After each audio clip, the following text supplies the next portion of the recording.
Hi guys, how are you? Welcome to सावधा। और आज मैं आपके लिए एक सेशन लेके आई हूँ 15 day strategy to crack CDS exam, जो आपका 3 सितंबर को आ रहा है। आई एम श्योर आपकी प्रिपरेशन बहुत अच्छी होगी। अब मैं आपको बस छोटे छोटे टिप्स देने वाली हूँ कि इन 15 दिनों को हम कैसे यूटिलाइज करें कि आपकी 6 महीने की 1 साल की प्रिपरेशन 200x हो जाए और हमारा एग्जाम बहुत अच्छा हो। मेरे बारे में तो आप जानते ही होंगे। दिस इज़ मी, मेरा नाम है दिव्या गुप्ता, मैं फॉर्मर असिस्टेंट कमांडेंट और मैं बच्चों को डिफेंस एग्जाम्स ऑफिसर एंट्री के लिए मेंटोर करती हूँ, गाइड करती हूँ, बोथ ऑनलाइन एंड ऑफलाइन। आइए let's dive directly into this CDS exam. ये हमारी प्रीवियस ईयर की कट ऑफ है 2022, 2023 की अभी आई नहीं है। तो 2022 का जो सेकेंड पेपर था उसका ये कट ऑफ है। प्लीज़ ध्यान रखना, मैं आपको ये इसलिए दिखा रही हूँ कि कट ऑफ होता है aggregate marks of last qualified candidate, correct. So हमें इस पे नहीं फोकस करना कि कट ऑफ क्या थी, हमें कट ऑफ के ऊपर जाना है, +50 +80 +100 हमें स्कोर करना है, ताकि हम लोग फाइनल मेरिट लिस्ट जो बनेगी उसमें हमारा नंबर आए। और इसीलिए हमें उसी हिसाब से तैयारी करनी चाहिए, उसी हिसाब से प्रैक्टिस करनी चाहिए। और एग्जाम के दिन भी मेरा अप्रोच कट ऑफ क्लियर करना नहीं होना चाहिए, कट ऑफ प्लस कितने मार्क्स में जा सकता हूँ ताकि मेरा फाइनल मेरिट में सिलेक्शन हो जाए। तो इसीलिए मैं आपको ये लेके आई हूँ। और I hope you all know कि मिनिमम क्वालिफाइंग मार्क्स भी होते हैं। यहाँ पे 3 पेपर्स आ जाते हैं, English, GS and maths for IMA, INA, AFA. तो उनके लिए मिनिमम क्वालिफाइंग मार्क्स आपको 20% चाहिए, इतना तो आपको बेसिक स्कोर करना ही पड़ेगा। ऑलराइट, तो ये मैंने आपका 2 का है, ये 1 का है अगेन। तो ये this is just for information so that you have an idea. तो अब हम बात करने वाले हैं स्ट्रैटेजी की, 15 डे स्ट्रैटेजी। 15 डे स्ट्रैटेजी हमारी शुरू हो रही है 19 से। 15 डेज है हमारे पास जो 19 से शुरू होंगे टिल 2nd, ठीक है। 3rd को आपका एग्जाम है, एग्जाम डे, इसको ऑब्वियसली हम काउंट नहीं करेंगे। और इस दिन तो आपने सुबह बुक उठानी ही नहीं है, हम 2nd तक लिखेंगे। अब हमारे पास 15 दिन अगर बच रहे हैं तो कैसे इसको करें? Very simple, let's divided into 3, 5, 5, 5, 5 for English, 5 for maths and 5 for GS. Now अगर आपको लग रहा है मेरा मैथ्स तो बहुत सॉलिड है, वेरी इजी, मेरे को सब कुछ आता है, तो आप इसमें कम डेज करके आप इसको 2 कर सकते हो, 3 कर सकते हो, और वो डेज आपने इसमें डिवाइड कर दिए, ठीक है। ये आपके ऊपर है, आपकी प्रिपरेशन कैसी चल रही है। ओवरऑल हम इसमें दे रहे हैं। और जो बच्चे ओटीए वाले हैं जिनका मैथ्स है ही नहीं, तो आपके पास ये 5 डेज है, आप इसमें 3 डाल दीजिए, इसमें 2 डाल दीजिए, क्योंकि जीएस का पोर्शन काफ़ी हैवी रहता है। माइंड यू, मैं ये नहीं कह रही हूँ कि 15 डेज में आपका एग्जाम क्रैक हो जाएगा, मैं ये बोल रही हूँ कि 15 डेज को आप कैसे यूटिलाइज करेंगे best for preparation, for revision and practice sessions, ताकि जो आपने अभी तक पढ़ाई करी है, सिलेबस कंप्लीट किया है, उसको हम कैसे तैयारी करें। तो ये हमारे 15 दिन को हमने डिवाइड किया। अब इसमें करना क्या है? सपोज मैंने एक दिन ले लिया 20th को कि मैं आज क्या करूँगा। तो इसके पहले मेरे को अपना शेड्यूल बनाना है। इसके पहले मुझे ये पता होना चाहिए कि मैं कितने घंटे देता हूँ या दे सकता हूँ पढ़ाई के इन 15 दिनों में। आप अगर जॉब कर रहे हैं या फिर कहाँ गया, हाँ, आप अगर जॉब कर रहे हैं या आपकी कोई और कमिटमेंट है, बट आई एम श्योर आपको पता होगा कि अब जो आने वाला एग्ज़ाम के 15 दिन है या 10 दिन है, इसमें मुझे पूरा लगातार अच्छे से पढ़ाई करनी है या प्रैक्टिस करनी है। तो आपने आवर्स डिसाइड करने हैं। आपने सपोज देखा कि मेरे पास 10 घंटे हैं प्रिपेयर करने को, या 12 घंटे हैं, जो भी हैं, पहले तो ये फिगर आउट करना है। क्योंकि ऐसे रैंडमली पढ़ने से कुछ नहीं होगा, सुबह उठे पढ़ना शुरू होगा, रात तक पढ़े ही जा रहे हैं, कुछ पता ही नहीं है क्या हो रहा है। तो it's better to have a strategy so that at the end of the day आपको एक सेंस ऑफ कंप्लीशन आएगा कि मेरा आज का टारगेट कंप्लीट हो चुका है। तो अगर हम 10 घंटे लेके चलते हैं, 20 तारीख आई, तो मैंने अपने 10 घंटे को किस तरह डिवाइड करा?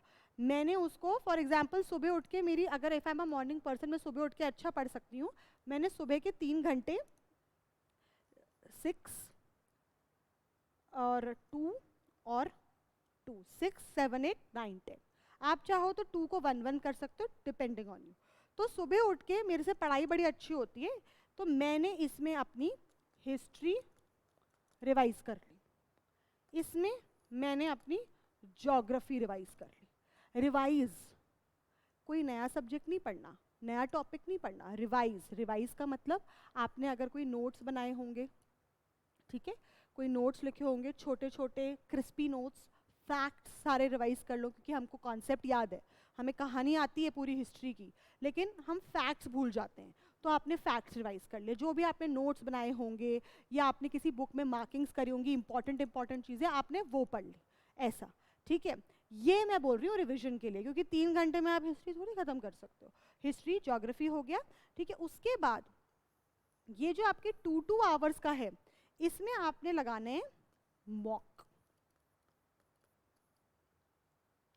2 आवर्स के मॉक मतलब 2 घंटा, क्यों, एग्जाम जो आप 2 घंटे का देते हो, वैसे ही आपको घर में माहौल बनाना है। मॉम डैड को बोल दो मुझे कोई डिस्टर्ब नहीं करेगा, मेरा टाइमर शुरू हो गया है मॉक का, आपका फ़ोन भी डिस्टर्ब नहीं, फ़ोन ऑफ पे रख दो, साइलेंट पे रख दो, कुछ नहीं पता लगेगा, बैठो और आपने जीएस का एक मॉक लगा लिया, ठीक है। प्रीवियस ईयर क्वेश्चन का लगा लिया, या कोई भी जो मॉक्स अवेलेबल है ऑनलाइन में भी काफ़ी मिल जाएंगे आपको, मॉक लगाया पूरे टाइमर के साथ, ख़त्म, 10 मिनट ब्रेक लिया आपने, उसके बाद आप इसका करेंगे एनालिसिस सेल्फ। अगर आपके कोई फ्रेंड्स हैं, आप कॉलीग्स हैं कि साथ में पढ़ रहे हैं, एक दूसरे का भी कर सकते हैं, उससे हेल्प मिल जाती है। तो एनालिसिस करा, आधा घंटा लेगा कि ये मेरे गलत हुए, कितना मेरा स्कोर बढ़ रहा है, अरे यार मेरी तो स्पीड कम है, इतने ही क्वेश्चन कर पाया, यार मैं यहाँ अटक गया, यार हिस्ट्री में मैं अटक रहा हूँ, चलो आ जाओ वापस हिस्ट्री को रिवाइज करने का टाइम आ गया, ठीक है। तो इससे आपको पता लगेगा कि यार एग्जाम के दिन आपके साथ क्या क्या हो सकता है, यही हमें निकालना है इन 5 दिनों में, 5 या 8 जो भी आप दे रहे हो। तो इसी तरह 20 तारीख को अगर आपने ऐसे यूटिलाइज किया, यहाँ पे आप चाहो तो दो मॉक दे सकते हो, आज आपकी हिम्मत हो रही है, आपने दूसरा मॉक, ये भी मॉक दे दिया, ये भी मॉक दे दिया, ठीक है, और दोनों का एनालिसिस आपने इसके बाद कर लिया आंसर्स, और जिससे आपको पता लगे मेरी क्या कमी है, उसको 21 को आपने वो वाला सब्जेक्ट पहले पढ़ लिया, तो आपका 21 आया, अगले दिन आपने बना लिया कि यार अब मैं पहले की 3 घंटा साइंस रिवाइज करता हूँ, उसके बाद 3 घंटा अरे मेरा पॉलिटी रह गया, मैं पॉलिटी कर लेता हूँ, या फिर साइंस में ही कुछ सब्जेक्ट रह गया, यार मेरे से बायो नहीं हो, साइंस इज़ वेरी ह्यूज, तो मेरा फिजिक्स केमिस्ट्री हो गया, बायो नहीं हुआ, चलो मैं पहले बायो ख़त्म कर लेता हूँ, ताकि मेरा साइंस पोर्शन वापस रिवाइज हो गया, 2 घंटे का मैंने मॉक लगा लिया। सपोज मेरे को लग रहा है यार मैंने 2 मॉक लगा लिया, आज हिम्मत नहीं है, कोई बात नहीं, आप यहाँ पे रैंडम MCQs, PYQs कुछ भी प्रैक्टिस कर लो विदाउट टाइम, या फिर आप कुछ रिवाइज कर लो, जैसे कि आपने वहाँ उस दिन का ज्योग्राफी करा, आपने थोड़ी मैपिंग रिवाइज कर ली। गाइस टाइम बहुत है, डिवाइड। अब तुमने जो प्लान बनाया था कि मैं ये करूंगा, रात को सोचो सोने के पहले भाई मैंने 2 मॉक कर ली, ये रिवाइज कर लिया, मुझे बहुत सही लग रहा है, कल मैं यही करूंगा, तो आप जब दिमाग को छोटे छोटे टारगेट देते हो ना, तो दिमाग को बहुत चैलेंजिंग फील होता है, it will not let you feel अरे मुझे तो कुछ नहीं आता। एग्जाम के लिए यही होता है ना, मुझे तो कुछ याद ही नहीं है, ऐसा लग रहा है मैंने कुछ पढ़ा ही नहीं है, मेरा क्या होगा मुझे पता ही नहीं, मैम इस बार निकलेगा, मैम हर बार तो निकलता ही नहीं है, कॉन्फिडेंस कम हो जाता है, राइट। तो वो सब चीज़ों को टैकल करना है, क्योंकि अगर ये सारी थॉट्स आपको आने लग गए एग्जाम के पहले, तो आधा दिमाग तो वहाँ वेस्ट हो जाता है, और इन थॉट्स की वजह से हमें नींद आना बंद हो जाती है, नींद आना बंद हो जाती है तो हम अगले दिन फ्रेश नहीं होते, हम चिड़चिड़े होने लग जाते हैं, और अगेन हमारी कॉन्सेंट्रेशन ख़राब होती है। और ये जो टाइम डिवाइड करने का फ़ायदा ये है कि 3 आवर्स मुझे कॉन्सेंट्रेटेड पढ़ना है, इसके बाद मैंने अपना फ़ोन उठा लिया, रील देख ली, घर वालों में बात कर ली, फ्रेंड से बात कर ली, और भाई तेरी प्रिपरेशन कैसी चल रही है, ठीक है, और बीच बीच में फ़ोन उठाया, 3 आवर्स में मेरे को कोई डिस्टर्ब नहीं कर सकता, तो एक डेडिकेटेड कॉन्सेंट्रेटेड पढ़ाई हो जाएगी। So this is what I am telling you, divide your 15 days into the number of days you require for each subject, and also divide the number of hours. So you divide days, you divide hours, and this is how you make your strategy. This is how आप revision करते हैं।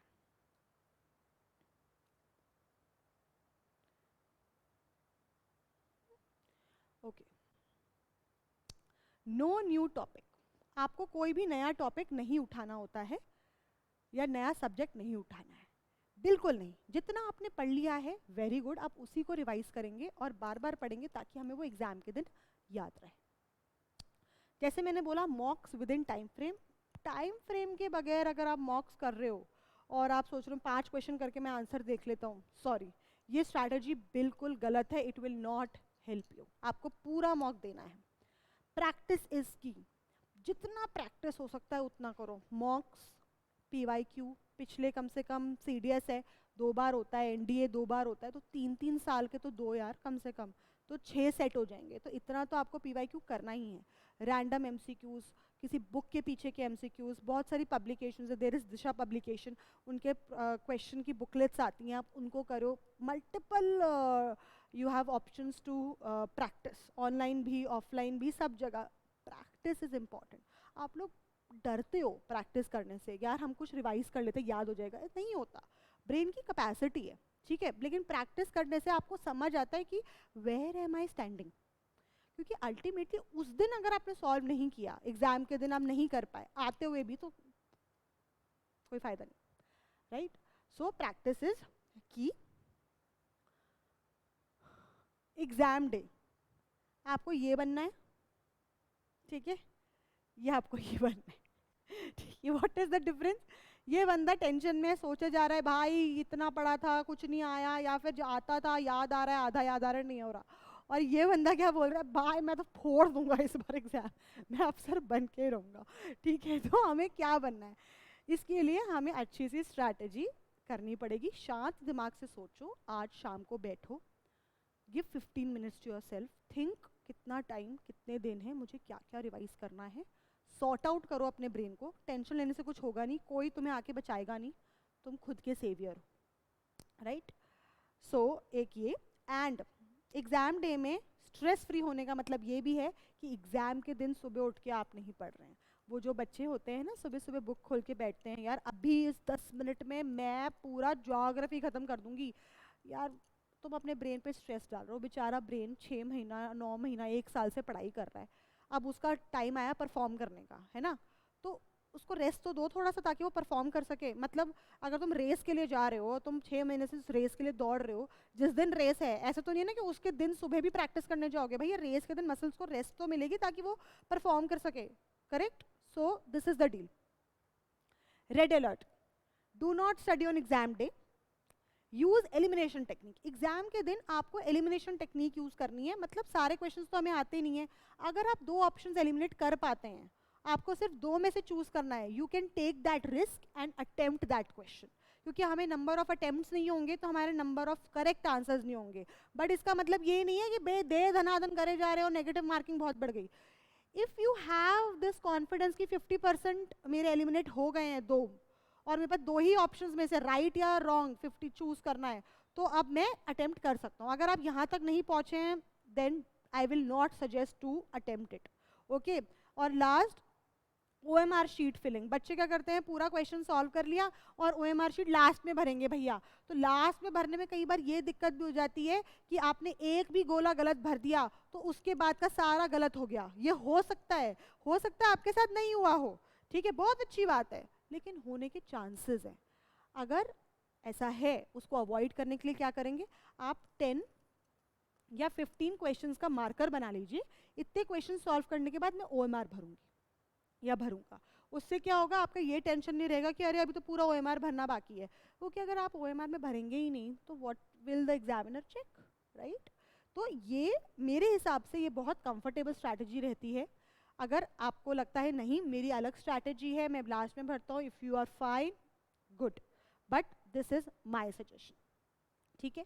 तो hopefully आपको ये कुछ tips strategy help करे exam के दिन।